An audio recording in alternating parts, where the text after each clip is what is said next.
Blue stone হোটেলে 304 নম্বর রুমে আমরা রয়েছি, তাও আবার সেকেন্ড ফ্লোরে। তো চলো ঝটপট আমার রুম টুরটা শেয়ার করে নিই। Welcome to our room.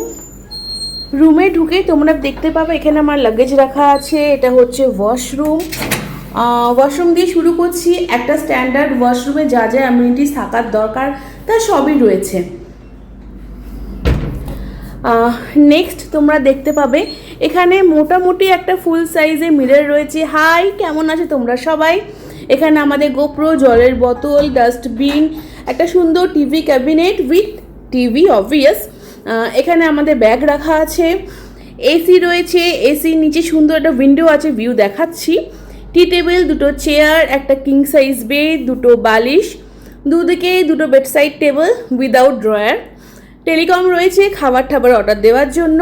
এখানে কাবার্ড রয়েছে, আর অ্যাজ ইউজুয়াল কাবার্ডের ভেতরে আছে কমফোর্টার। দেন হচ্ছে একটা সুন্দর ভিউ জানলা দিয়ে। ওয়াও! তো চলো ব্যালকনি ট্যুরটা একটু দেখা যাক। Just wow!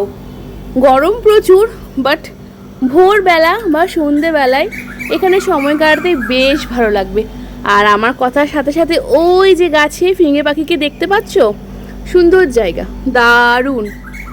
আমাদের এই হোটেল ব্লু স্টোন থেকে মনসা মন্দিরের ডিস্টেন্স মাত্র 2 মিনিট, কারণ এই যে হলুদ বিল্ডিংটা এর ঠিক পেছনেই রয়েছে মনসা মন্দির। তাহলে বলো এই ব্লু স্টোন হোটেলে 304 নম্বর রুমটা তোমাদের কেমন লাগলো? কারণ এই হোটেলে এটার সাথে সাথে সুইমিং পুলও কিন্তু রয়েছে।